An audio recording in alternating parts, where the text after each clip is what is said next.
Salut à tous, c'est Adrien, ravi de vous retrouver pour un nouvel épisode du podcast Dunk Hebdo après une semaine dernière consacrée à un live avec vous pour le démarrage de la saison. Merci d'ailleurs à tous ceux qui sont passés pendant le live. On essaiera peut-être d'en faire d'autres tout en améliorant l'aspect technique. C'est un souhait plus qu'une promesse. Et d'ailleurs, avant de vous parler du sujet du jour et de présenter mes deux acolytes de cette semaine, pour ceux qui l'auraient raté, sur Twitter, on vous a mis le lien du sondage annuel de Dunk Hebdo, où on vous demande votre avis sur le podcast, donc pour savoir ce que vous aimeriez voir, sur quel point on doit travailler selon vous, aussi ce que vous aimez, on prend les critiques positives avec plaisir, et le lien est à retrouver sur Twitter, on vous le mettra aussi en description du podcast et sur YouTube, donc merci d'avance à ceux qui y répondront. Mais ça, c'est pour le point Dunk Hebdo. Passons au sujet principal, celui qui nous intéresse tous, parlons NBA. Aujourd'hui, on va se poser une question assez simple, au bout de 6-8 matchs de saison régulière, est-ce qu'on peut commencer à tirer des conclusions? Question plutôt vaste, et pour en parler, j'ai le plaisir d'être avec nos deux rookies, mais déjà très productifs pour ce début d'année, pour démarrer la saison de podcast. Donc tout d'abord, celui qui ne cache pas sa satisfaction à voir les critiques autour du projet tanking, et je mets des guillemets pour ne pas qu'il démarre au quart de tour, de son équipe, c'est évidemment le supporter du Thunder, c'est Constant. Comment ça va, Constant? Ça va, back to back là sur Dunk Hebdo là, entre le live et celui-là. Ouais, là je suis content, tu vois, commence à y avoir un petit peu de reconnaissance pour Shai Gilgeous-Alexander là, ça nous parle moins de tanking là, franchement, t'es fan du Thunder, tu te promènes déjà un peu plus sereinement la nuit en regardant les matchs. J'ai mis une petite pièce dans la machine, c'est parti très très vite. Pour l'autre, celui qui nous reste avec nous, le début de saison, il est un peu moins reluisant qu'espéré. On risque d'y revenir. Celui porteur des Sixers chez Dunk Hebdo, c'est Amine. Comment ça va, Amine? Pas trop inquiet? Ça va. On va essayer de pas sombrer dans la dépression avec ce qu'on voit tous les soirs avec les Sixers. Mais bon, aujourd'hui, on va plutôt parler de la future finale Blazers-Bucks, c'est ça, normalement? Blazers-Cavs même.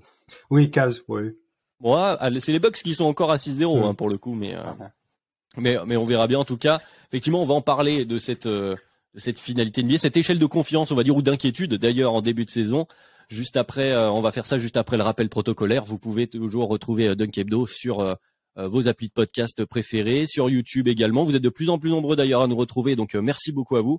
Et vous pouvez également venir échanger avec nous sur Twitter.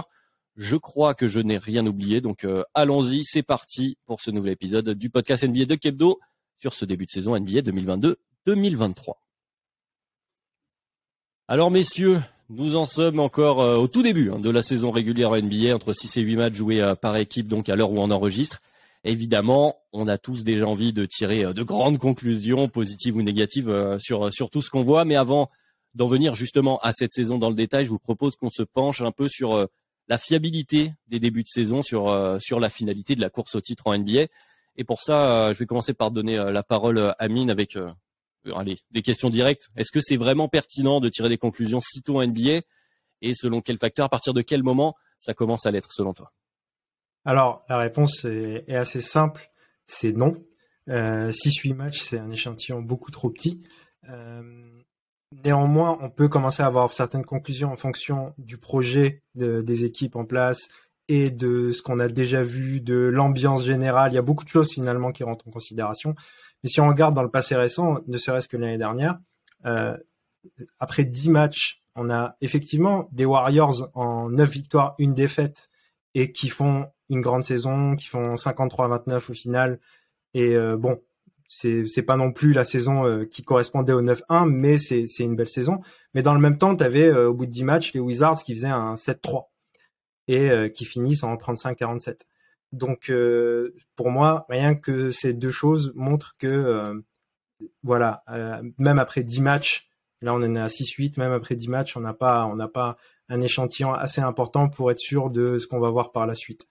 D'ailleurs, il y avait un article de The Ringer l'année dernière qui disait qu'en règle générale, les over-unders sont de Vegas sont très fiables et sont respectés en grande majorité. Et généralement, si 10 matchs ne suffisent pas, on considère qu'aux alentours de 20-25 matchs, on peut tirer des conclusions qui commencent déjà à être beaucoup plus intéressantes. Constant, même chose, j'imagine. Bon, tu l'as vu comme nous, hein, on va être d'accord que 6-8 matchs, c'est un peu tôt, mais il y a quand même, voilà, comme le dit Damien, il y a différents facteurs au bout de 20-25 matchs pour Vegas. Il y en a d'autres, je crois que c'est C'est John Hollinger qui lui disait qu'avec le net rating, peut-être qu'au bout de 15-20 matchs, ça commence déjà à se préciser, avec évidemment toujours des exceptions, on l'a dit. Bon, est-ce qu'il y a quand même, voilà, comme le disait aussi Amine, quelques tendances comme ça qui peuvent nous aiguiller? Est-ce qu'on va pouvoir commencer à discuter quand même? Bah, franchement, je vais faire une réponse de Normand. Je vais dire ça dépend des cas de figure. Pour moi, le premier moment où tu peux te poser et tu peux dire OK, où on en est, c'est à Thanksgiving, qui est un peu l'espèce de marqueur temporel, un peu symbolique de dire bon, où est-ce qu'on en est? Tu dois être à peu près à 15-20 matchs au moment de Thanksgiving, je pense, pas loin. Ouais, tu peux. Ça dépend des cas de figure en fait. Pour citer une stat toute bête, pour ce qui est des contenders sur les 10 dernières années, de toutes les équipes qui sont allées en finale NBA, il n'y en avait que 2 qui, au bout de 10 matchs, avaient un bilan négatif. Les Cavs en 2014, année du retour de LeBron, et les Celtics de l'an dernier, qui sont quand même une exception notable pour le turnaround magnifique de leur saison qu'ils ont fait. Les seuls points pour moi sur lesquels tu peux donner des espèces de conclusions au bout de 6-8 matchs, c'est style de jeu et peut-être rotation.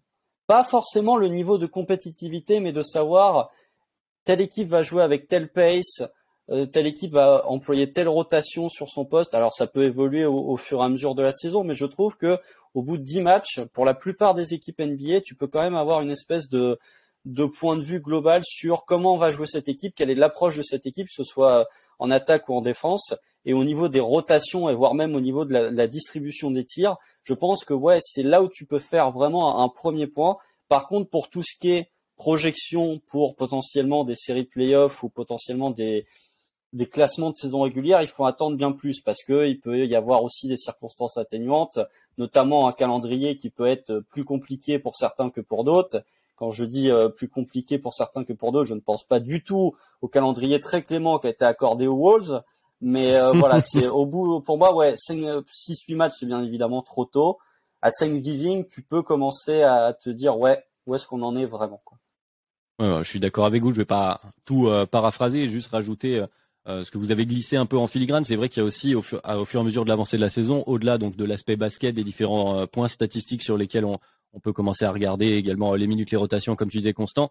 Il y a aussi l'évolution en début de saison, enfin en tout cas à la mi-saison à partir de Thanksgiving, des différents projets entre les projets de base entre guillemets en pré-saison, les équipes vers quoi elles s'orientent, et puis au fur et à mesure voir si on est plutôt sur un scénario optimiste ou pessimiste. Est-ce qu'on va avoir aussi des roster moves, parce que c'est quelque chose qui est difficilement quantifiable, mais pour une équipe dont on va parler, par exemple le Jazz, il est quand même assez peu probable de l'avoir exactement dans le même état une fois passé la trade deadline.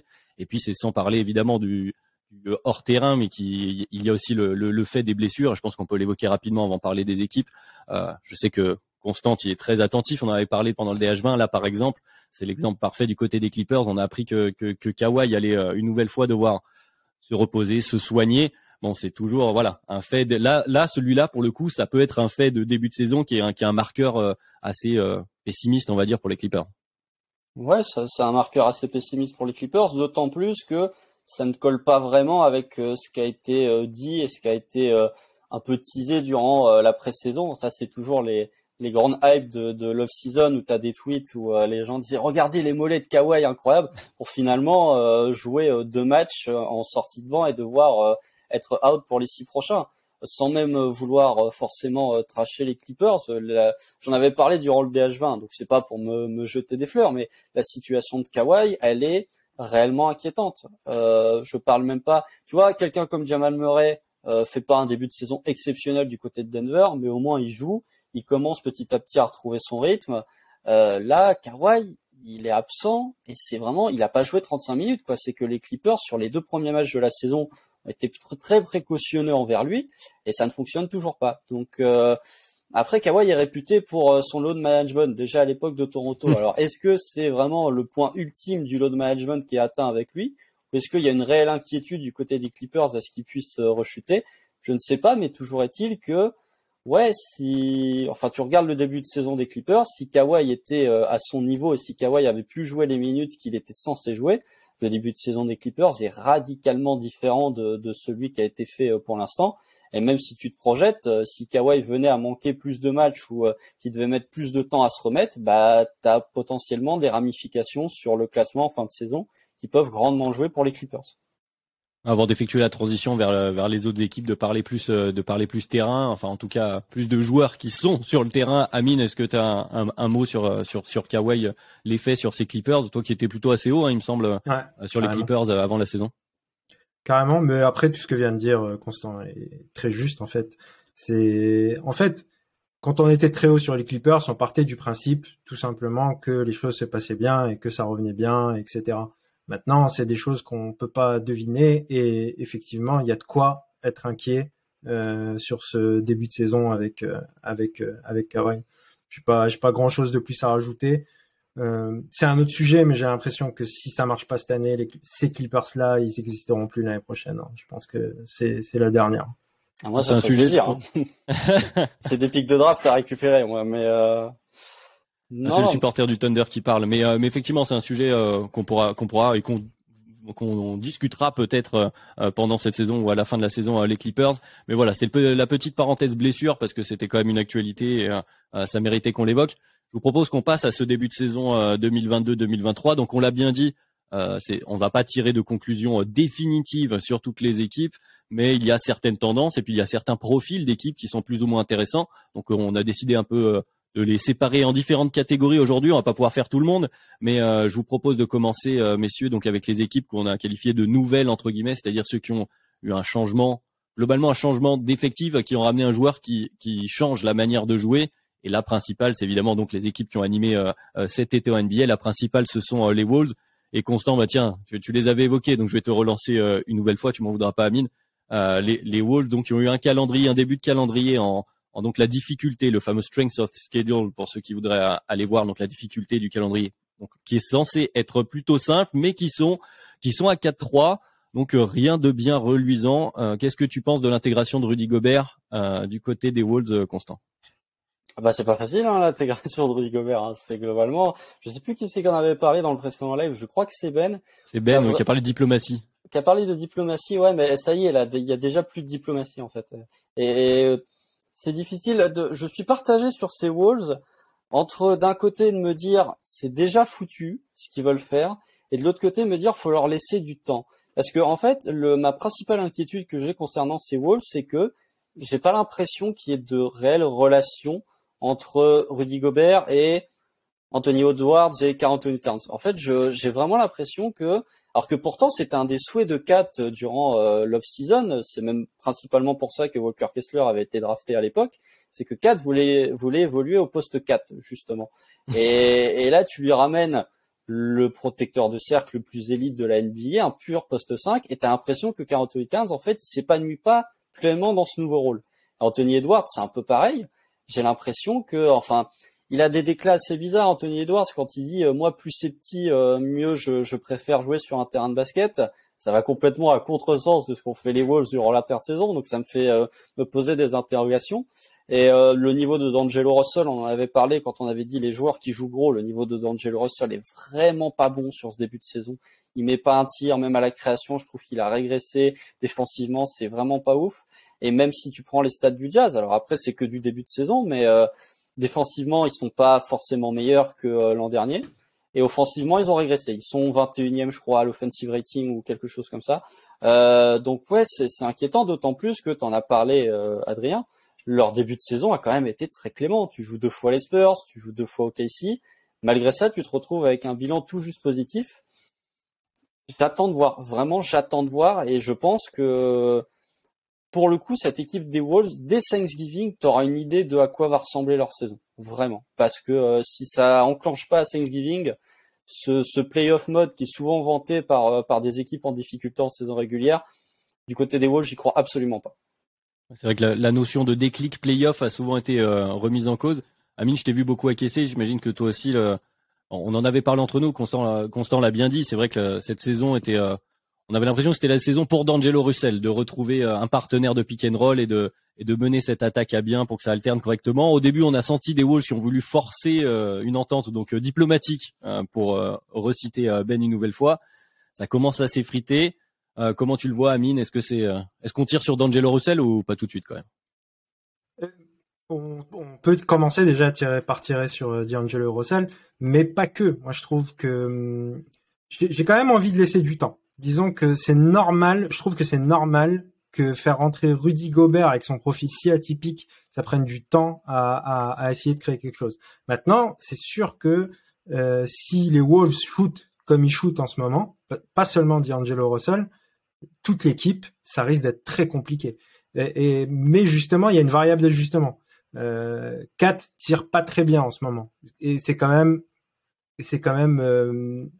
comment dire, anormal que Kat tire aussi mal en ce moment.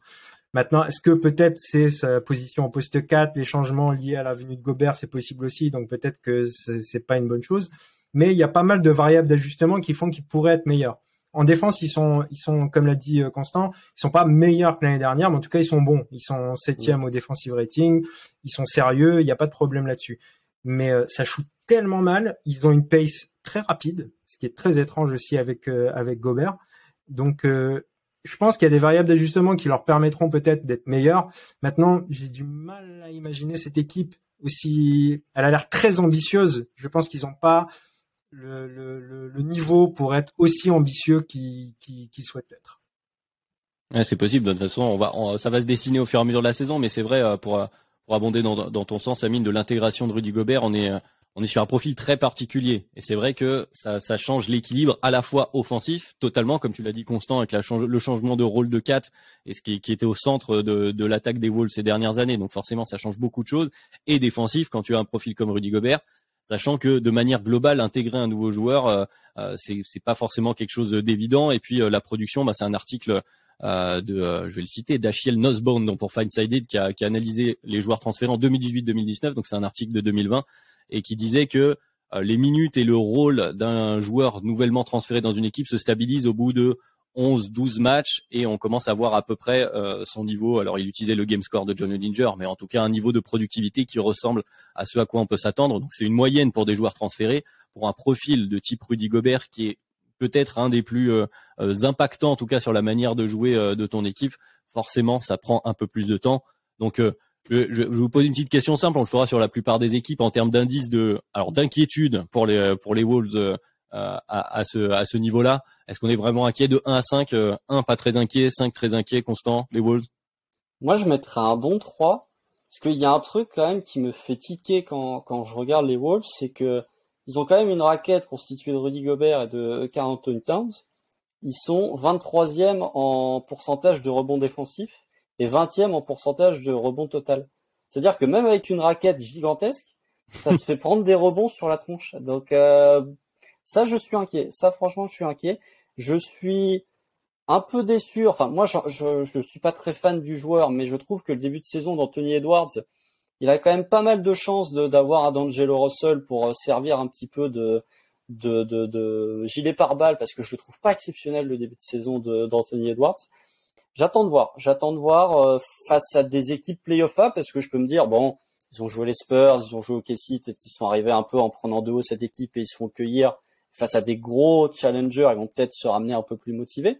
Mais entre le manque d'alchimie, je trouve, de leurs 3 meilleurs joueurs, plus des stats inquiétantes au rebond et le tir, comme l'a dit Amine, ouais, je suis sur un 3. Je suis pas complètement paniqué, mais je vais surveiller quand même d'un coin de l'œil ce que fait Minnesota.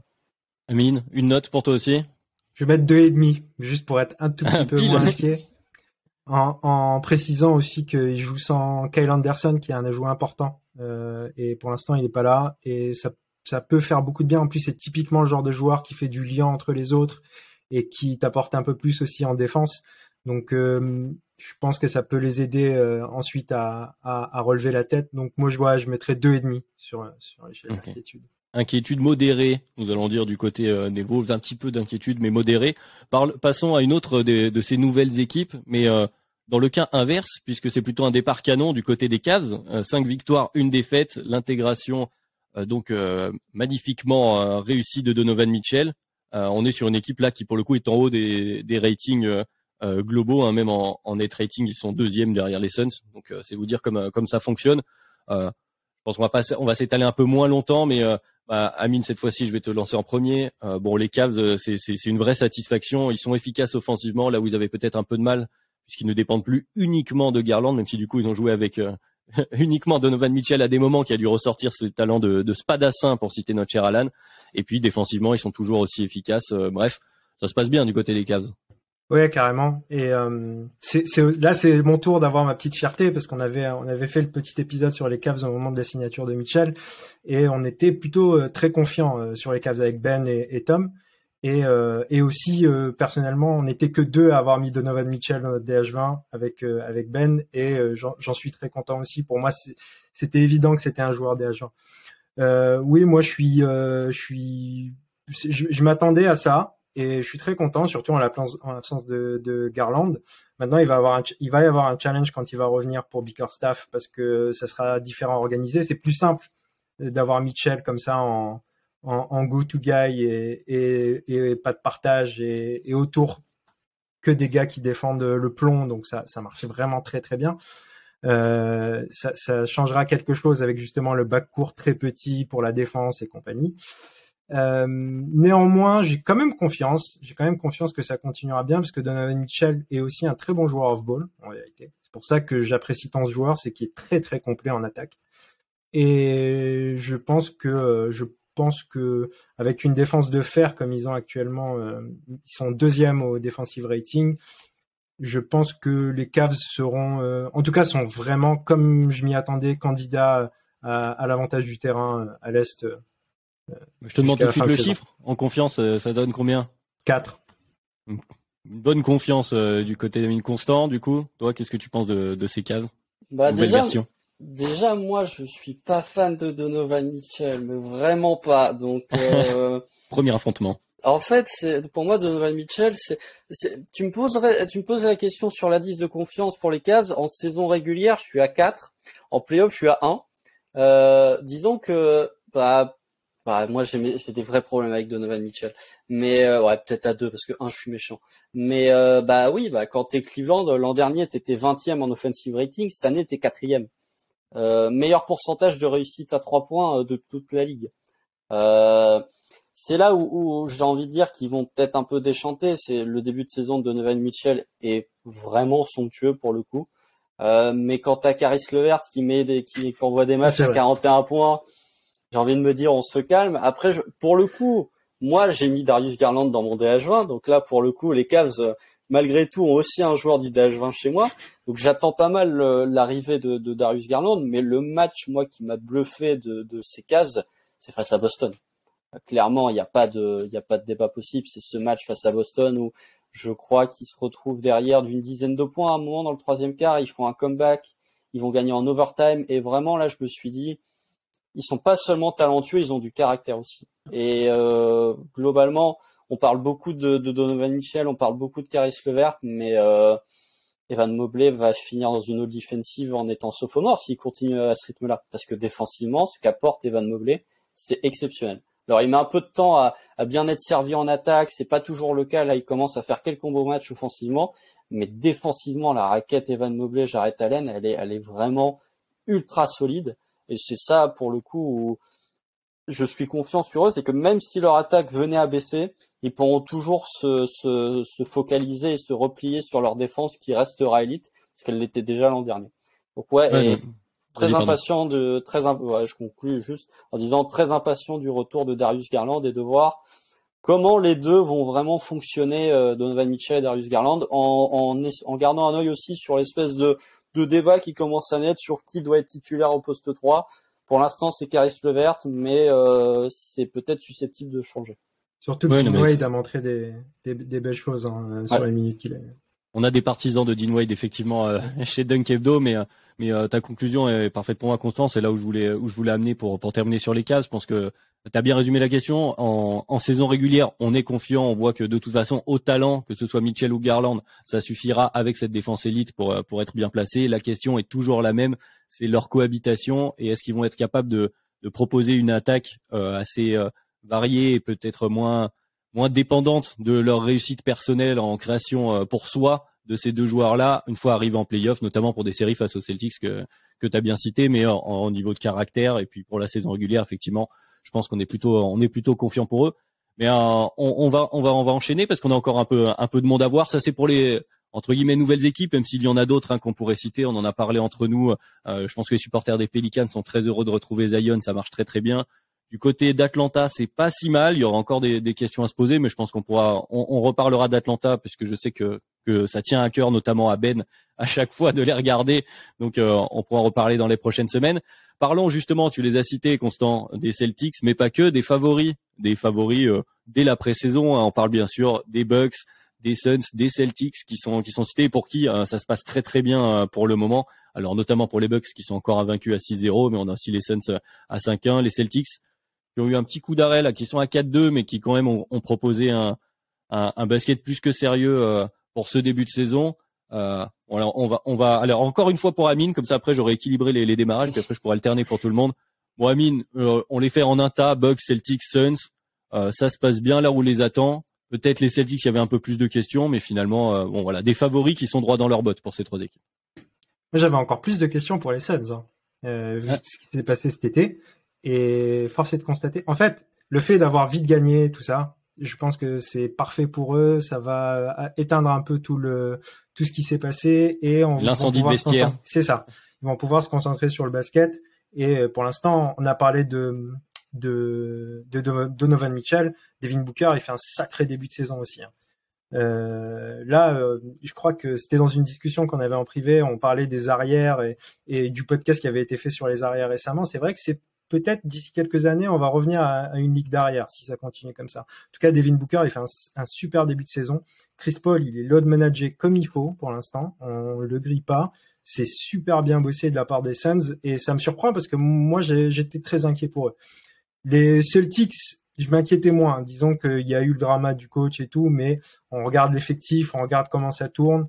Il y avait pas trop de doute sur le fait que ça allait continuer à tourner aussi bien. Et les Bucks, encore moins de doute, quand on a Giannis dans l'équipe. Là, ils font sans Middleton, Brook Lopez qui a réatteint un niveau qu'il a pas atteint depuis très longtemps, Jrue Holiday qui est trop fort. Je sais même pas quoi dire sur les Bucks. Là, ils sont hallucinants. En fait. Ouais, les Bucks qu'on risque de retrouver en fin de saison, c'est sûr. Toi, pour ces équipes aussi, Constant, sur lesquelles tu avais plus de questions, est-ce que toi aussi t'es rassuré globalement par ces Suns, par exemple? Non, bah moi les Suns, je trouvais de toute façon, enfin quand j'avais fait mes prévisions de classement, je les avais mis top 2 ou top 3 de la conférence Ouest. Je trouvais qu'on les avait enterrés trop vite. En fait, je vais même aller plus loin que ce qu'a dit Amine en disant je suis d'accord avec lui que le fait de gagner vite les a bien aidés. Et je pense même que de retaper les Mavs sur le premier match de saison régulière a un peu colmaté la brèche en disant OK. Tu vois, c'est limite, ce match-là aurait déjà pu être un tournant dans leur saison. C'est que si c'était fait taper de 25 points, ça aurait peut-être continué. Là, du coup, ils font le comeback dans le quatrième quart. Il y a le game winner de Damian Lee. Voilà. Bon, quand t'as Faut une chose qui arrive. Ouais, quand t'as Damian Lee qui met des game winners, il peut plus t'arriver grand chose. Mais globalement rassuré pour ces Suns, mais même si j'étais pas très inquiet. Les Celtics, j'ai quelques interrogations. Notamment défensivement, on sait que les Celtics, c'est quand même une défense qui fait quasiment du switch à toutes les possessions. Et sur ce début de saison, c'est la deuxième équipe avec le pire point par possession en isolation, juste après les Lakers. Quand t'es une équipe qui switch tout le temps, être la deuxième pire défense sur les ISO, c'est peut-être pas forcément ce qu'il y a de plus rassurant. Donc ouais, j'attends de voir. Ils sont globalement très satisfaisants. Mais tu vois, il y a le petit quoi contre Cleveland. Disons que quand on a fait le live la semaine dernière, j'étais plus élogieux sur les Celtics que sur la semaine qui vient de s'écouler là globalement. Mais on attend de voir. Jaylen Brown démarre moins fort que Jason Tatum, ça c'est une évidence. Mais voilà, il y a potentiellement le retour de Robert Williams qui peut faire du bien aussi. J'attends de voir, mais c'est globalement très très très rassurant. Je m'inquiète pas pour eux. Et les Bucks. Voilà. Non, mais je pense que c'est bien résumé. Les Bucks, les Bucks ont cette capacité d'être un rouleau compresseur quand ils jouent des équipes, quoi. Je pense que c'est le plus gros rouleau compresseur de la NBA depuis déjà quelques années. C'est que Giannis, il progresse encore. J'ai l'impression qu'il est meilleur que l'an dernier, quoi. Il commence à avoir un espèce de fade away là à mi-distance là. Je me dis, mais il avait pas ça l'an dernier en fait. Et ouais, même Jordan Nwora, ils font démarrer, et ils lui donnent des minutes. Ils font starter Jevon Carter et c'est loin d'être honteux. Donc Brook Lopez m'hallucine. Moi, je maintiens toujours que si t'enlèves les pivots All-Star, c'est lui le meilleur pivot de la NBA. Ouais, franchement, c'est peut-être un peu trop s'avancer, mais j'ai vraiment du mal à voir qui, dans la conférence Est, peut empêcher une finale de conf Celtics-Bucks, parce que ces deux équipes-là sont, pour moi, mes 2 crans au-dessus de tout le reste de la conférence Est. La question principale qui tournait autour des Bucks, c'est que hormis Giannis, qui évidemment est Giannis, les autres joueurs autour, les Brook Lopez et cité, Jrue Holiday aussi pour Amine, c'est des joueurs qui vieillissent. Alors on se dit, pour une équipe qui est très physique aussi, qui est vraiment au combat, elle est dure à aller chercher, on pouvait se poser des questions. Est-ce que ça va tenir? Jrue Holiday joue encore beaucoup, il a 35 minutes de moyenne. Est-ce que sur la durée, il va pas falloir un peu mettre un peu de coup de frein, mais qu'il joue sans Middleton. Donc une fois que tu auras Middleton, tu pourras probablement manager tes minutes plus facilement. Bon, effectivement, vous avez tout dit sur les Bucks, il n'y a pas grand-chose à rajouter, tout va bien. Je pense que l'indice de confiance est à 5 pour la saison régulière, et puis on verra bien pour la suite, mais ça doit être assez haut. Et puis Celtics Suns, ouais, voilà. Celtics, petit coup d'arrêt pour cette semaine. Tu as dit, Constant, il y a l'accident, on va l'appeler comme ça, à Cleveland, ce qui n'est pas forcément un accident. Je pense qu'il y a des choses à tirer, mais c'est peut-être aussi bien, c'est des équipes qui ont... Autant les Bucks peuvent faire un début de saison rouleau compresseur et ne pas se poser de questions et rester sérieux, autant peut-être que les Celtics ont besoin parfois de peut-être petites piqûres de rappel pour rester concentrés jusqu'au bout. Bref, en tout cas, ce sont 3 équipes pour qui ça démarre très très fort. On va parler justement d'autres équipes attendues, elles aussi plutôt hautes, mais qui ont quelques retards à l'allumage. Alors pas forcément les grands favoris comme les équipes qu'on vient de citer, mais je voulais mettre dans l'eau, il y a des Nuggets, des Mavs, du Heat, des Sixers. Du coup, tiens, on va se garder les Sixers sur le côté Amine. Constant, quelle équipe toi t'inquiète dans ce lot? Alors t'inquiète de manière relative peut-être, mais voilà, on a un Heat à 2-5 par exemple, ce qui est pas très très reluisant. Voilà, comment tu vois ces équipes-là? Bah, il y a une équipe qui mérite d'être mentionnée quand même, c'est les Warriors. Parce Ils sont à que 3-4. ouais, mais quand tu vois les 4 défaites, t'en as une à Détroit. Enfin, le back-to-back, défaite à Charlotte, défaite à Détroit. C'est pas beau. Il est violent. Il est violent défensivement. Ils en foutent pas une. C'est assez catastrophique de voir les rotations défensives des Warriors. Il y a quand même, face aux Suns, ils font une bonne première mi-temps et à partir du moment où Klay Thompson se fait expulser, ils coulent complètement. Ils sortent complètement de leur match. Klay Thompson, le niveau de Klay Thompson, tu vas en parler de l'inquiétude vis-à-vis de Kawhi. Le niveau de Klay Thompson sur ce début de saison, lui, il a quand même eu une demi-saison l'an dernier, plus une campagne de playoffs pour se remettre en jambes. Il n'y a pas l'excuse de retour à la compétition, quoi. C'est là, j'ai bien l'impression il peut toujours s'améliorer, mais on retrouvera pas Prime Klay Thompson, non, quoi, a priori. Non, je crois pas.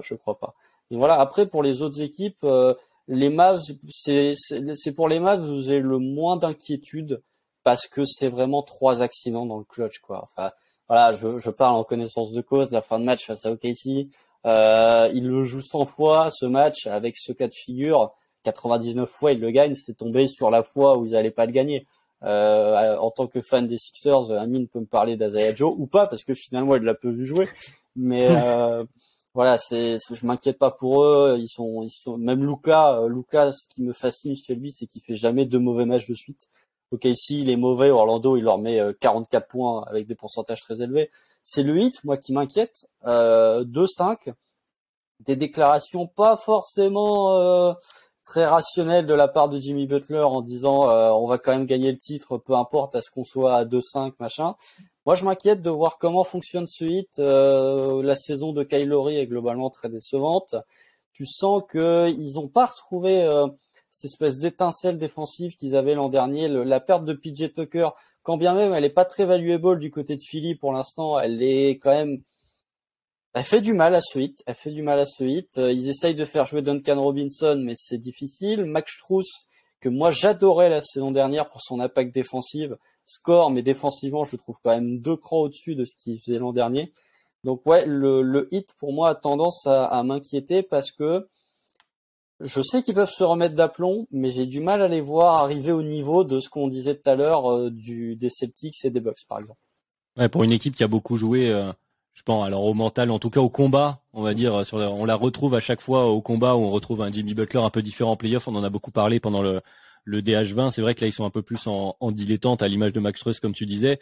Donc, quand on commence à en attendre beaucoup de Kyle Lowry, j'entends les critiques sur Kyle Lowry. Je pense que il faut partager les critiques entre le joueur et les attentes qu'on met autour du joueur en 2022, 2023. C'est-à-dire qu'on ne peut plus attendre de Kyle Lowry qu'il te fasse un 28 tous les soirs. Et à un moment donné, il faut se rendre à l'évidence. Ils ont un problème ailleurs. Donc effectivement, c'est peut-être un peu plus inquiétant. Et voilà, il va vouloir étendre la rotation, à vouloir faire jouer le contrat de Duncan Robinson parce que à un moment donné, il va bien falloir se poser cette question. C'est vrai qu'ils ont quelques soucis, mais après, de mon côté, en tout cas, l'inquiétude n'est pas non plus très très grande. C'est des équipes qui démarrent pas très fort. Je pense que peut-être au bout de 15-20 matchs, on se remettra en question. Il y a les Sixers aussi dans l'eau, Amine. Il y a eu deux trois perches lancées par Constant ici et là. Comment on vit ce début de saison du côté des Sixers? Allez, je vais être gentil en demi-teinte. Oui, t'es gentil parce que là, on vient de faire 3 victoires d'affilée, mais c'est un arbre qui cache la forêt, très clairement. Parce que j'ai pas vu un match qui m'a vraiment plu de tous les matchs que j'ai regardés des Sixers. Et c'est vraiment très dur. C'est-à-dire, on a eu au début dans les défaites un très bon James Harden qui commence quand même à baisser très rapidement de niveau. C'est un James Harden quand même il me plaît sur un petit truc, ça a surpris beaucoup de monde. Il prend beaucoup de mid-range, mais je pense que c'est réfléchi en fait parce que on voit bien qu'il a plus la même capacité à aller au cercle autant de fois qu'il veut, et je pense qu'il cherche à travailler ce jeu en mid-range pour pouvoir s'adapter un peu plus. Néanmoins, on a vu qu'il a commencé à baisser un peu de niveau. Ensuite, il y a eu Embiid qui s'est réveillé un petit peu après un début de saison complètement catastrophique. Et puis ensuite, ses blessures, donc c'est toujours pareil. Et puis Maxi qui sauve un peu ses derniers matchs. Mais à côté de ça, les role players qui viennent d'arriver, comme l'a dit Constant, PJ Tucker, pour l'instant, c'est bon. Ça reste PJ Tucker, mais c'est pas le PJ Tucker, ne serait-ce que du Heat l'année dernière. Daniel House, j'attendais beaucoup de lui. Pour l'instant, au bout de quelques matchs, on était beaucoup à Philly qui souhaitait le retour de Matisse Thybulle, et c'est dire beaucoup de dire qu'on souhaitait le retour de Matisse Thybulle. Et puis le plus gros problème, il est sur le banc, et il sera toujours sur le banc malgré l'espoir de beaucoup de supporters des Sixers. Je pense que pour qu'il soit plus sur le banc bientôt, il faut qu'après les fameux 20-25 matchs, on soit à 7-8 victoires en fait. Parce que les 8 millions par an jusqu'en 2025, ils vont pas être dégagés comme ça juste parce qu'on a raté un peu notre début de saison. Et je pense qu'on sera pas à 7-8 victoires après 20-25 matchs. Parce qu'on a un plancher beaucoup trop élevé. Et du coup, je pense qu'on va vivre, si tu me demandes mon inquiétude par rapport à être contender ou quoi que ce soit, je te la mets à 5 presque. Parce qu'en fait, on va faire la même saison que les 3-4 dernières en fait. On va aller en demi-finale de Conf Max, et puis voilà. Et puis j'espère qu'on changera de coach l'année prochaine. Voilà, je vais traduire pour ceux qui n'ont pas compris, vu que le nom n'a pas été cité. Amine fait référence à un certain Doc Rivers. Effectivement, on a beaucoup de critiques sur les rotations. Je t'ai vu acquiescer, Constant. Il y a cette fameuse arlésienne maintenant du poste de pivot avec, oui, tu as Joel Embiid, tu as cité Amine qui part. Voilà. Et ben oui, mais bon, quand tu as Joel Embiid qui parfois a besoin de se reposer, même si c'est moins important en termes de blessures que quand on a cité Kawhi, etc. Tu sais que dans ton effectif, Embiid il va pas pouvoir jouer 82 matchs en jouant 35 minutes. Et tu as Paul Reed qui ne voit même pas le terrain. Donc voilà, il y a plusieurs questions. Constant, toi les Sixers, comment tu appréhendes leur début de saison malgré le rayon de soleil, Maxi, je sais qu'il te plaît. Bien sûr. Mais je suis très fan de Maxi. Mais moi, ce qui me frappe quand on parle des Sixers, c'est qu'il y a un nom qui n'est jamais mentionné, alors que pourtant, si les Sixers tournent bien, il devrait être mentionné, et vu le salaire, il devrait être mentionné, c'est Tobias Harris. On ne parle jamais de Tobias Harris. J'ai oublié d'en parler, mais j'aurais eu bien des choses à dire aussi dessus. Ah, c'est ça qui. Allez-y, messieurs. On est là pour ça. On ne parle jamais de Tobias Harris, et c'est pas bon signe quand on parle pas de Tobias Harris. C'est qu'il fait du Tobias Harris, et qu'il met quelques tirs, mais il est globalement. Est-ce que c'est des tirs qui sont valuable ou qui sont même utiles? Je sais pas comment expliquer, mais les paniers de Tobias Harris, j'ai même pas souvenir d'action dans le 4e quart où je vois un panier de Tobias Harris. Ça me vient pas en tête là comme ça. Donc après, je vois pas tous les matchs des Sixers, mais vraiment j'ai l'impression que dès que tu arrives dans le 4e quart, t'as Tobias Harris qui est quand même un bon joueur, quoi. Surtout aux Clippers, il était très fort. mais qui disparaît complètement. Alors que pourtant, le profil en attaque de Tobias Harris, tu peux l'utiliser de plein de manières différentes et qu'il n'est pas utilisé. Alors ça peut être une question de coaching. Moi, Doc Rivers, ça fait longtemps que je considère que c'est une immense fraude. Mais après, même tu vois, Amine parlait de la question au niveau des rotations pour le pivot, mais même sur la rotation meneur backup arrière, en fait. T'as Shake Milton qui, il y a de ça quelques années, remplissait un petit peu ce rôle, qui a complètement disparu de la rotation. Pour laisser place à Anthony Melton qui fait pas non plus un début de saison exceptionnel. Là encore, les arrivées de Philly sont pas très productives pour l'instant. Mention spéciale à Dan Hals et sa coupe de cheveux exceptionnelle. Encore une fois, mais je m'en remets pas de sa coupe de cheveux. Mais non, mais moi en fait ce que je crains chez ces Sixers, c'est que Harden va louper des matchs, Embiid va louper des matchs, et tu vas avoir certains soirs où ça va être, allez Tyrese, porte-nous tout seul, allez, mets 40 points, vas-y, essaye, et débrouille-toi comme tu peux. C'est compliqué les Sixers parce que, ouais, un peu comme Amine, je doute pas qu'in fine ils auront l'avantage du terrain certainement au premier tour. Quand je vois le classement de la conférence Est, je suis même prêt à dire qu'ils finiront devant les Cavs au classement parce que sur la durée, t'as quand même Joel Embiid et James Harden, donc tu vas gagner des matchs fatalement. Mais ouais, en play-off, tu vois, tu refais l'an dernier, ils leur ont roulé dessus, mais tu me refais une opposition entre Toronto et Philadelphie cette année, avec ce que montre Toronto sur ce début de saison, je suis pas autant rassuré que l'an dernier. Donc saison régulière, un petit 4 sur 5 dans l'indice de confiance, mais par contre, ouais, quand on va arriver en avril, ça va être du Doc Rivers dans le texte. Amine, je te redonne la parole rapidement sur Tobias Harris. J'imagine que tu as quelques mots à dire sur peut-être un joueur qui, comme l'a dit Constant, n'a pas la production au niveau de son contrat en tout cas, ou du choix qui avait été fait à l'époque par rapport à un autre joueur qui est parti depuis et qu'on a évoqué au hit, un certain Jimmy Butler. C'est un bon joueur, Tobias Harris, mais pas. Enfin, il faudrait qu'il soit au niveau de son contrat peut-être pour faire le lien. Pardon. Au niveau de son contrat, c'est pas possible en fait. C'est pas un joueur qui mérite son contrat.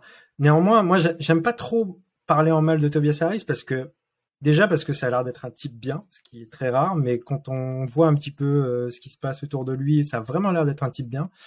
C'est un bon joueur, comme l'a dit Constant. C'est un joueur qui mérite pas du tout son contrat. Et je pense qu'il y a vraiment un délire de confiance aussi, pas mal. Parce qu'il a des très bonnes périodes. Il a vraiment des super périodes où même en défense, parce que c'est un joueur très sous-estimé en défense, notamment sur les playoffs de la saison dernière, où on n'est pas extraordinaire, mais Tobias, il est très bon défensivement, notamment sur les ailiers. Et normalement, c'est un joueur qu'on surpaye, mais qui, s'il est dans son rôle tout le temps, il est quand même parfait pour l'effectif qu'on a actuellement.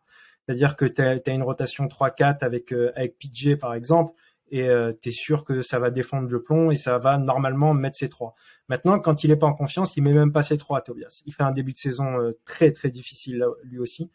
Et du coup, c'est sûr que, en fait, là, actuellement, t'as tous les role-players qui sont pas terribles.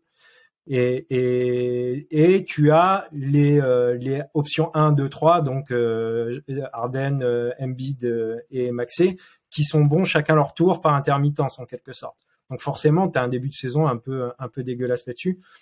Mais évidemment que si on a pendant 82 matchs Tobias Harris à son meilleur niveau, ça change déjà la donne parce que c'est un très bon joueur de catch. Après, moi, je l'aurais bien imaginé, d'ailleurs, quand il est pas en confiance comme ça, jouer un peu plus en seconde unit pour avoir un peu plus le ballon dans les mains. Il est pas élite ballon en main, mais il sait faire des choses. Il est intéressant aussi là-dessus.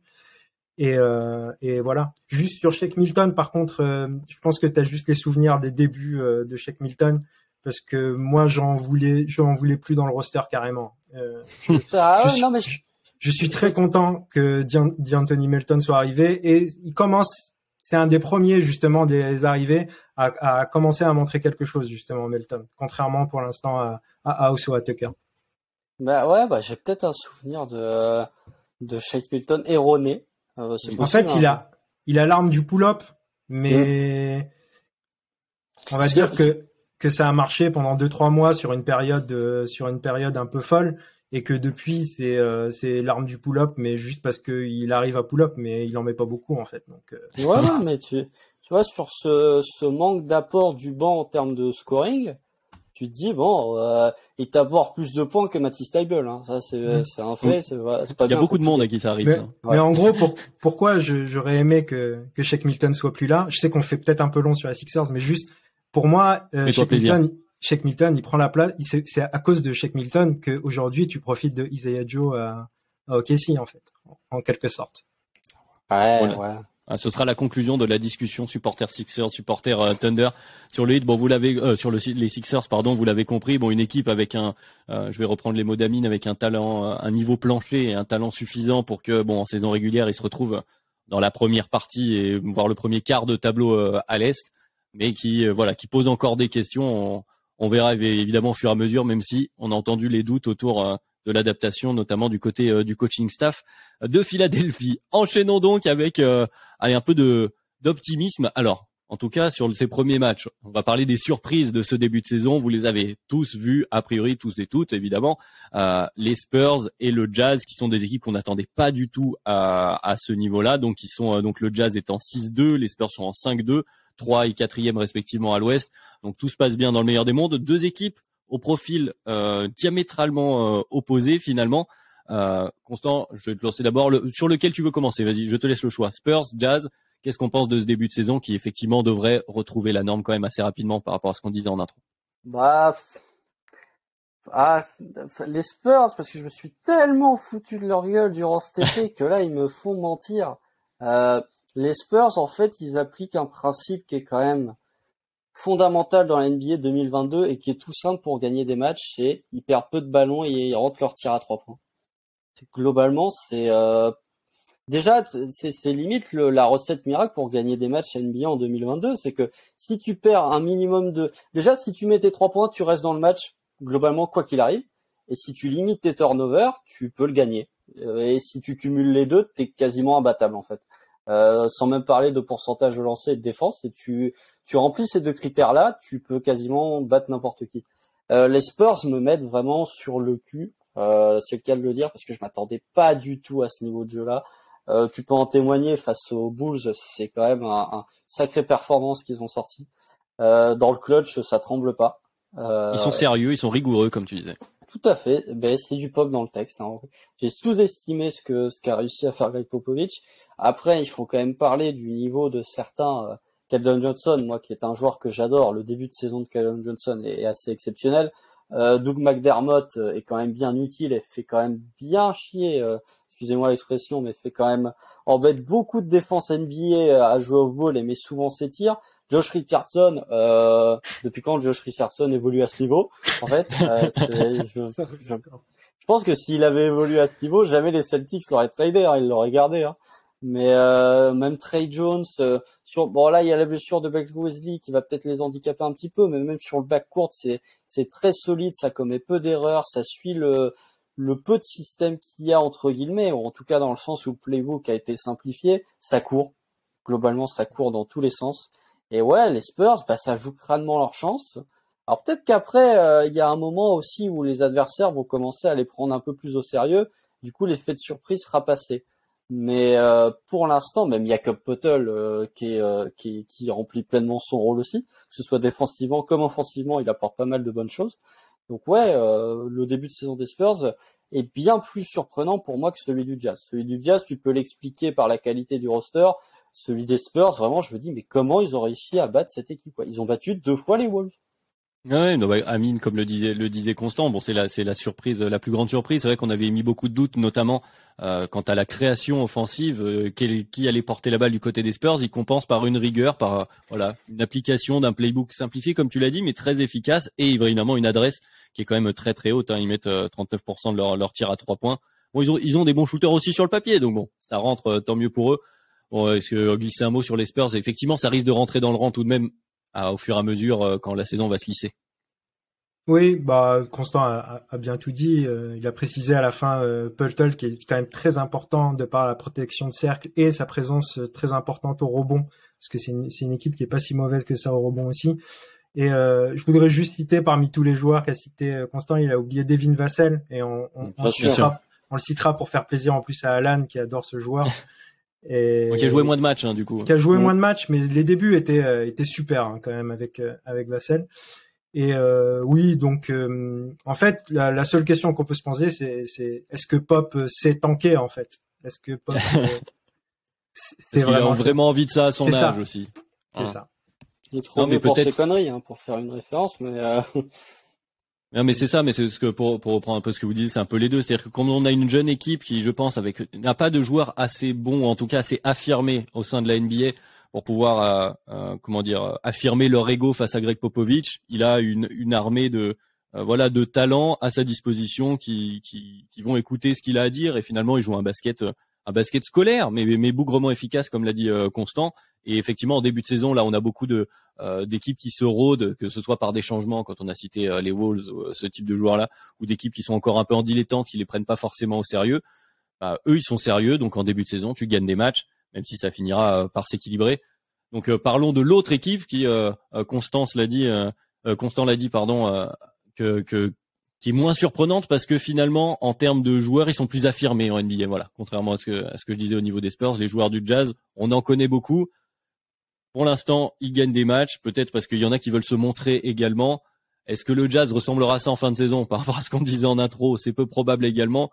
Donc Amine, ce Jazz, ils se font plaisir quoi finalement sur ce début de saison. Ouais, puis c'est finalement c'est la meilleure équipe pour la question qu'on a posée aujourd'hui, c'est-à-dire que c'est presque évident que non, en fait, que on peut pas tirer de conclusion sur ce début de saison. Pas parce qu'elle a pas le niveau pour faire une saison. Bon, là, ils sont sur régime total, en fait. Mais pas pour ne pas faire une bonne saison avec cet effectif actuel. Mais en revanche, on sait très bien que c'est pas l'objectif du Jazz, que ça rêve en grand de Victor Wembanyama et que, il y a très peu de chances que, effectivement, il y ait pas beaucoup de mouvements, même bien avant la trade deadline, si ça se trouve. Là actuellement, c'est justement montrer votre valeur et dès qu'il y aura une équipe qui mordra à l'hameçon, il y a des joueurs comme Conley, comme Malik Beasley, comme Clarkson, comme tout ça, c'est des joueurs qui peuvent être utiles dans des bonnes rotations NBA. Donc je pense que ça trouvera preneur quand il faudra. Est-ce que Constant, tu veux ajouter quelque chose sur le Jazz ou est-ce qu'on va vers la fin avec les équipes qu'on n'a pas encore citées mais qui vont beaucoup faire parler? Non, si la saison s'arrêtait maintenant, Will Hardy serait coach of the year quasi à l'unanimité déjà. Ça c'est pour les fans des Celtics. Non, moi la différence notable, c'est que déjà Danny Ainge, je pense que là à chaque fois qu'il voit une victoire du Jazz, il est en mode mais les gars, qu'est-ce que vous foutez? Putain, c'est pas possible. Et il tape les Grizzlies 2 fois de suite. 2 fois de suite, c'est incroyable. Bon après il profite quand même largement des largesses défensives des Grizzlies parce que la défense de Memphis sur ce début de saison, c'est une catastrophe. Je crois qu'ils ont le pire defensive rating. C'est ça, je voulais le vérifier en même temps, je te le confirme. Ils sont 30e derrière les Nets et les Pistons. Ils sont à quoi, 119 de defensive rating? 119.5. 119. Ils ont un gros problème au poste 4 en l'absence de Jaren Jackson. Junior. Mais t'as l'impression en fait quand tu regardes Utah, c'est que chaque fois qu'ils jouent un match, t'as un joueur de l'effectif qui a un revenge game en fait. C'est vraiment ça. C'est exactement ça. C'est quasiment ça à chaque fois. Donc ils se ramènent motivés et je sais bien que l'objectif du Jazz c'est de tanker un maximum, mais je peux pas m'empêcher en tant que fan NBA de me dire cette équipe, si jamais ils jouent une saison ensemble, jusqu'où ils peuvent aller. Tu vois, c'est vraiment quand on avait fait le podcast sur les équipes du fond de tableau en prévue de saison, on avait dit est-ce que potentiellement il y en a une qui peut faire exploser son over-under? Il y en a toujours une des équipes NBA qui explose son over-under de plus 10. J'ai l'impression que Utah, en plus dans une conférence Ouest qui a l'air d'être ultra dense, et comme elle est ultra dense, ça va jouer à peu de win pour les standings. Je me dis que si Utah avait vraiment la volonté de poursuivre toute une saison, ils auraient peut-être pu faire quelque chose de grand. Mais on sait que Danny Ainge, lui, globalement, ce que pensent les gens, les histoires de fairy tale, lui, il s'en fiche complètement. Donc, il a pas tout à fait le même projet, en effet. Non, disons qu'à Noël, ça m'étonnerait même pas que l'équipe ressemble déjà plus à ça, avant bien même la trade deadline. Mais c'est vrai que, et on va conclure là-dessus sur le Jazz parce que le chrono tourne, mais c'est vrai qu'il y a un côté satisfaisant avec ce que tu viens de dire, le côté comme ils ont un revenge game, il y a un côté satisfaisant de voir ces joueurs qui sont en fait heureux de bien jouer, de gagner des matchs, qui ont la hargne. Et c'est vrai que c'est une équipe sympa à avoir joué en ce début de saison. Et c'est toujours agréable, même si, comme on vient de le dire, de le répéter une nouvelle fois, a priori, ils vont finir par rentrer dans le rang, que ce soit pour une question de terrain ou une question de changement d'effectif. Et donc terminons-en pour ce podcast du jour. On va un petit peu dépasser le chrono, je pense, parce que il y a quelque chose à dire sur des équipes. Alors je les ai appelées gentiment dans la trame du jour les inquiétudes, mais on pourrait peut-être aller même plus loin. Les alarmes à sonner maintenant. On a dit qu'on tirait pas de conclusions trop hâtives, mais il y a quand même beaucoup de signes négatifs, notamment commençons par eux, puisque ils sont sur les lèvres de tout le monde pour différentes raisons. C'est différents noms qu'on entend ici et là. Constant, on parle des Lakers. Où vas-tu pointer ton doigt? Ah, il y a tellement de choses à pointer le doigt. Il y a tellement de choses à pointer le doigt. Sur quoi je peux commencer? Sur le fait que Anthony Davis avait dit mon objectif c'est de jouer 82 matchs et que cet objectif est déjà foutu. Non, mais ça, il y a rien de surprenant. Mais en fait, les Lakers, peut-on tirer la sonnette d'alarme si on était un minimum réaliste sur leur niveau avant le début de saison? C'est que si tu considérais les Lakers comme une équipe en bataille pour le play-in, spot 7-8, bon, ils sont déjà en retard sur les temps de passage, mais enfin quand tu regardes le roster des Lakers, tu n'as pas le roster d'une équipe contender. Et c'est pas en ramenant Buddy Hield et Miles Turner que tu vas en faire un roster de contender. C'est globalement, tu as une équipe qui arrive. Pour moi, c'est l'équipe qui est dans la situation la plus complexe actuellement en NBA, c'est que ils sont obligés de poursuivre avec ce qu'ils ont et ils n'ont pas la marge de manœuvre, soit pour reconstruire complètement parce que leurs pics appartiennent tous aux Pels, soit pour s'améliorer de manière drastique parce qu'ils ont que 2 pics. Donc ouais, le futur des Lakers s'annonce vraiment très compliqué, que ce soit pour les années à venir ou même pour cette saison. Parce que pour l'instant, LeBron joue, mais LeBron, ces dernières saisons, il a quand même loupé pas mal de matchs. Anthony Davis loupe pas mal de matchs. Alors là, ils ont essayé de changer un peu en mettant Russell Westbrook en 6e homme. Ça a marché un match. Il s'est pas blessé? Non, il s'est pas blessé. Contrairement à Anthony Davis, il se blesse pas. Mais on va voir. Il a fait un bon match là en sortie de banc, mais c'est le problème des Lakers, c'est que ça défend bien. C'est une bonne défense, les Lakers. Ils sont dans le top 5, je crois, en termes de defensive rating. Mais par contre, en attaque, ça s'est pas attaqué, quoi. C'est ça le problème. Et il y a un manque cruel de shooting et de spacing pour le coup. Et là, bonne chance pour essayer de le colmater. Hein. C'est pas juste sur les 7 premiers matchs. Une équipe avec LeBron James qui a le pire offensive rating de la ligue, même au bout de 6 matchs joués pour eux, c'est quand même quelque chose. Bon, Amine, Constant nous a dressé le tableau général. On l'avait tous vu. C'est vrai qu'il y avait des questions de complémentarité, de talent dans cet effectif une fois passé les 3 gros noms, on va dire ça comme ça. Bon, c'est quand même malgré tout ça, on pouvait les attendre quand même un peu plus haut, un peu plus en avance sur les temps de passage pour reciter Constant. Oui, peut-être un petit peu plus haut maintenant. Moi, j'ai une théorie fumeuse qui s'appuie pas mal sur ce que vient de dire Constant, avec qui je suis d'accord sur quand il a parlé de Miles Turner et Buddy Hield. Je pense que effectivement, c'est pas Miles Turner et Buddy Hield à la place de Westbrook qui fait de toi un contender. Et surtout, je pense que que Rob Pelinka le sait. Et qu'en fait, ma théorie fumeuse, c'est que je pense que les Lakers savent que cette saison, elle est bazardée, en fait. Et ils se disent plutôt que d'aller donner 2 pics pour terminer 6e et pas faire grand chose cette année. Cette année-là, on la bazarde. Je suis pas certain que LeBron soit toujours aussi motivé à l'idée de gagner à tout prix. Et je pense qu'en fait, il y a une posture qui dit on veut être ambitieux, on veut tout ça, mais j'en suis pas certain. C'est peut-être un peu fumeux comme théorie, mais moi j'ai l'impression que il y a pas grand monde qui veut vraiment gagner cette année à Los Angeles. Oui, il y a l'ambition de marquer des points pour LeBron James, mais ça c'est une autre histoire plus individuelle. Mais pour le cas Turner Hield, c'est vrai que je suis d'accord avec vous de maintenant ça n'a plus de sens et je pense qu'ils sont au courant. Mais la théorie revient souvent par rapport à ce qu'était ce changement d'effectif à la base, c'est-à-dire ne pas aller chercher Westbrook. Et c'est pas contre Westbrook le joueur, on en a beaucoup parlé dans des podcasts précédents, mais c'est que c'était Turner Hill plus l'argent que tu gardais, plus d'autres joueurs éventuels, notamment un Caruso que je connais bien du côté des Bulls et qui est qui est un joueur qui leur ferait du bien d'ailleurs du côté des Lakers actuellement. Je pense que beaucoup le regrettent.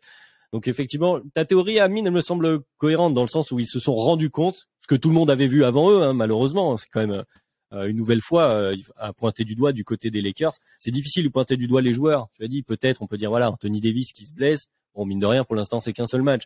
Les LeBron James, le Russell Westbrook, qui fait du Russell Westbrook, on le connaît. Il y a un moment donné, il faut se tourner du côté des instances dirigeantes des Lakers qui ont mal construit leur équipe, tout simplement. Elle est mal foutue et comme tu l'as dit, Constant, les portes de sortie sont minimes, quoi. Et c'est difficile de voir. En tout cas, il y aura pas de sortie miracle pour cette saison. Dans quel monde les Lakers redeviennent un contender? Je sais pas si ce monde existe. Et je ne pense pas d'ailleurs que ce monde existe. Et ils vont donner un pic au Pélican. Un beau pic au Pélican, en plus, a priori. En tout cas, comme c'est parti. Bon, on va pas faire trop long puisqu'on dépasse assez rapidement. Et puis, il y a une dernière équipe qu'il faut qu'on évoque pour terminer ce podcast. Mais effectivement, du côté des Lakers, est-ce que c'est pas l'équipe Constant, je me retourne vers toi, mais Amine, je te poserai la même question. Est-ce que c'est pas l'équipe qui est la plus inquiétante, à laquelle on peut mettre un 5 d'inquiétude ou un 4,5 pour ce début de saison, même si voilà, on l'a dit, pas de conclusion définitive, mais là, le niveau d'inquiétude est quand même très élevé.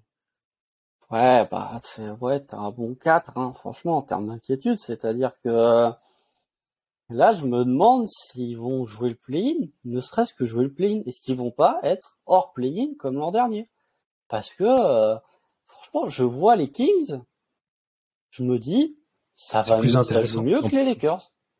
Alors ça défend pas des masses, hein, globalement, les Kings. Mais t'as Keegan Murray qui montre de bonnes choses, t'as Kevin Huerter qui montre de très bonnes choses aussi. Je me dis, bon, je vois ces Kings, je me dis, tu vois, il y avait cette espèce d'incertitude sur une franchise comme les Blazers, par exemple. Bah eux, ils font un bon début de saison. Voilà, on l'a pas mentionné, mais ça se passe bien. Alors que franchement, j'aurais pensé que les Blazers et les Lakers se seraient retrouvés à peu près dans le même range en fin de saison. Là, t'en as une qui démarre tambour battant et t'en as une qui débute plus bactère. En miroir, 1-5-5-1. Voilà. Donc, ouais, non, mais c'est vrai que pour arriver au play-in, il faut, tu as cité, bon, que les équipes devant, entre guillemets, ils doivent dépasser plusieurs équipes. Les Kings, bon, on l'a dit, les Spurs, le Jazz, qui sont des équipes surprises, mais notamment le Jazz, qui risque de pas forcément dropper autant de matchs que ça. Et puis, bon, voilà, peut-être le fameux Thunder constant. Mais est-ce que le Thunder est moins bon que les Lakers sur la durée d'une saison régulière? C'est pas sûr, c'est pas toi qui vas me dire que c'est le cas, évidemment. Amine, toi aussi, juste rapidement sur l'inquiétude au niveau des Lakers. Est-ce qu'il y a quand même un monde? Allez, je vais essayer de te poser la question de manière optimiste, mais t'es pas obligé de répondre oui. S'il y a quand même un monde où LeBron James, Anthony Davis, Russell Westbrook, ça suffit au bout d'un moment pour aller chercher le play-in quand même. C'est difficile de répondre à cette question. Moi, j'ai l'impression que non. Maintenant, le play-in, ça va jusqu'à la 10e place quand même. Donc, oui. Si. Donc, inquiétude à 4 plutôt. Comme Constant, pas à 5. On va dire que quand même, quoi. LeBron, Anthony Davis, ne serait-ce que ça. Ouais, peut-être l'inquiétude est moins élevée que la déception par rapport à l'attente, ou en tout cas au visage affiché. Comme tu le disais un peu, Constant, avant la saison, le Media Day, c'est toujours très reluisant de côté de toutes les équipes. Je pense que le contraste le plus fort, on va dire, il est du côté des Lakers. Je pense qu'on sera d'accord là-dessus. Dernière équipe, allez, pour le bonus de fin de podcast, dernière équipe qu'on doit mentionner, même si en termes de résultats, bon, j'allais dire c'est mieux que les Lakers, c'est un match de plus, hein. Ils ont joué un match de plus, ils l'ont gagné, ils sont à 2-5. Mais ce sont les Brooklyn Nets qui, eux aussi, cristallisaient pas mal de questions, notamment avec le retour de Ben Simmons. Je sais pas comment, à quel point on peut aussi évoquer le hors terrain, mais c'est vrai que là, du côté des Nets, à peu près rien qui va dans ce bateau, et on a appris quelques heures avant de commencer à enregistrer ce podcast que Steve Nash avait été licencié. La première rumeur, celle qui est la plus insistante, à voir si elle se confirme, c'est d'aller chercher un coach qui a été suspendu par les Celtics il y a quelques semaines de ça. Donc c'est rien de très reluisant. C'est-à-dire que les signes sont pas terribles sur le terrain, ne sont pas terribles hors terrain. Cette fois-ci, Amine, ils sont pour toi, les Nets.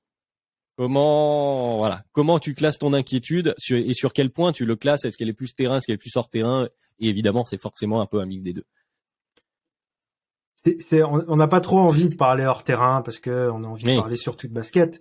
Maintenant, quand ton président il y a quelques jours dit à juste titre "This is bigger than basketball" en parlant de Kyrie, et que 3 jours après s'apprête à prendre Ime Udoka comme coach pour remplacer Steve Nash, c'est-à-dire que le Comedy Club, il part de Kyrie Irving à Kevin Durant, à Joe Tsai, à Steve Nash. Ils se sont mis tous ensemble pour faire ça. C'est-à-dire que c'est difficile aujourd'hui. C'est plus facile de parler basket des Lakers que de parler basket des Nets. Et ça, c'est vraiment, ça veut vraiment dire que les Nets, ça commence à être compliqué. Je sais même pas quoi dire, en fait. Techniquement, ils ont une bien meilleure équipe, par exemple, que les Lakers, mieux construite, même si elle est pas parfaitement construite, elle est quand même mieux construite que les Lakers, et normalement, ça devrait le faire. Normalement, c'est, même avec l'effectif actuel et tout, normalement, c'est avantage du terrain. Mais là, je sais plus, en fait. Je sais plus quoi dire de ces Nets. Ils nous font chaque jour des nouvelles blagues, en fait, voire des très mauvaises blagues, parfois. On frôle le tragique. Ouais, et du coup, inquiétude 5, je pense qu'il la mérite plus que les Lakers, en vérité, en termes d'explosion déjà prévue de groupe, les Nets, ça se pose là. Ouais, Constant, je te relance aussi dessus, comme l'a très bien dit Amine, on n'a pas trop envie, mais on est obligé de l'évoquer, c'est quand même une actualité, déjà en termes de NBA, et comme tu l'avais bien cité, Amine, même au-delà de ça, bon, ces Nets, mais voilà, c'est tragicomique, pour reprendre un peu des deux, Constant. Ouais, disons que après la news d'Ime Udoka, je me suis amusé, moi, sur Twitter, à mettre une photo de profil du Volge, à me renommer en Adrian Wojnarowski, en disant the Brooklyn Nets has agreed to a deal with Josh Primo. Parce qu'on n'en a pas parlé quand on a mentionné les Spurs, mais je pense qu'il y a des gens qui ont cru premier degré pour montrer à quel point les Nets sont en train de partir dans un shit show absolument complet, que ce soit sportif ou extra-sportif. On parle d'une franchise qui, il y a de ça 2 mois, quand leur meilleur joueur a dit soit vous me tradez ou alors vous virez le GM et le coach. Le proprio a répondu non. Tout ça pour virer son coach au bout de 6 matchs. Je ne sais pas si on se rend compte à quel point cette franchise est mal gérée pour dire non à quelque chose et le faire 2 mois et demi après. Ça montre déjà à quel point il n'y a pas de continuité dans cet effectif. Le terrain, 29e defensive rating, Ben Simmons qui est blessure au genou, mais même sans blessure au genou, on est quand même très loin du niveau de Ben Simmons. C'est là où tu montres que le dos, c'est quand même violent pour des joueurs de basket. Les propos de Kyrie Irving, j'ai même pas envie de les citer tellement c'est immonde. C'est immonde ce qu'est capable de balancer Kyrie. Les Nets, ils ont le cumul en fait, c'est l'équipe. Si tu dois donner un bonnet d'âne à une des 30 franchises NBA sur ce début de saison, tu le donnes aux Nets directement parce que rien ne va. Alors que pourtant, sur le papier, ils ont un effectif qui est même meilleur que celui de l'an dernier. Franchement, hein, avec les ajouts qu'ils peuvent avoir, mais et c'est là où tu te dis que tout va très vite en NBA parce que si KD avait fait du 41 comme moi au lieu de faire du 54, peut-être qu'ils auraient eu une bague, que Steve Nash serait toujours en poste et qu'il n'y aurait pas eu autant de problèmes. C'est là où tu vois que ça peut... t'as plein de paramètres qui peuvent basculer sur un micro détail, mais ouais, en termes de... Je suis globalement du même avis qu'Amine, ils vont remonter. Alors, avantage du terrain, peut-être pas, parce que là, ils prennent pas mal de retard, mais en termes d'extra sportif et de décision humaine, t'es à 0 sur 5 en termes de respect de ce que tu dis. Par contre, en termes de dichotomie entre tes actes et tes paroles, t'as un bon 10 sur 5. Là. Ouais, je pense que t'as cité le parallèle parfait avec le cas Primo aux Spurs, c'est-à-dire qu'on a oublié de le mentionner, parce que du côté des Spurs, la gestion a été faite comme elle doit faire, c'est-à-dire c'est très simple, il y a eu acte, ils ont eu une enquête interne probablement, ils ont décidé d'agir, ils ont viré le joueur, on n'en parle plus, on passe à autre chose, et on n'a parlé que du terrain. Et du côté des Nets, comme tu l'as dit, les actes, les paroles c'est tellement confus, c'est tellement on n'arrive limite plus à suivre que on ne parle que de ça. Et donc je trouve que c'est le parallèle qui conclut bien les soucis hors terrain. Et après sur le terrain, vous l'avez dit, malgré tout, quand on les voit de temps en temps, KD, même si c'est plus le KD prime en termes de séparation, etc., on l'a beaucoup dit, c'est toujours très fort. Kyrie Irving, une fois qu'on lui met un ballon, une fois qu'il, même si c'est pas la bonne expression, shut up and dribble, quand il se met à dribbler, il y a quand même des actions magnifiques. Bon voilà, ils ont un niveau de talent basket. On aimerait parler plus du basket. Malheureusement, on se retrouve avec le reste. Donc effectivement, peut-être le carton rouge de ce début de saison, il est pour les Nets. Et puis écoutez, on va suivre le cas du coach parce qu'il y a la rumeur Udoka qui est la plus insistante, qui a priori devait arriver, mais c'est pas confirmé à l'heure où on enregistre. Du coup, on va rester un petit peu plus prudent. On arrive au bout du podcast, mais j'ai pas envie de finir sur ce cas-là. Donc on a parlé du bonnet d'âne. À qui vous décernez la médaille du meilleur début de saison avec tous les paramètres pris en compte sur les attentes au début. Est-ce que vous préférez des surprises? Est-ce que vous préférez le rouleau compresseur Bucks? Quelle est l'équipe qui vous fait le plus plaisir en ce début de saison? Amine, quelle équipe? Moi, c'est les Cavs. Mais je crois que je suis en train de tomber un petit peu amoureux de cette équipe parce que tout à l'heure j'ai parlé de mon amour pour Donovan Mitchell, mais j'ai beaucoup d'amour pour Garland aussi, j'ai beaucoup d'amour pour Mobley. C'est vraiment une équipe où il y a beaucoup de joueurs que j'aime bien et j'aime beaucoup leur début de saison et voilà, je vais les donner aux Cavs là. Ouais, pour les Cavs côté Amine, Constant, la tienne peut-être? Si je donne une médaille, je la donne au Jazz. Si je donne un char d'assaut, je le donne aux Bucks. C'est plutôt bien dit. J'aime beaucoup la formule. Écoutez, moi je vais pas faire dans l'originalité. Du coup, je suis comme Amine. C'est les Cavs qui pour l'instant m'ont fait le plus gros effet.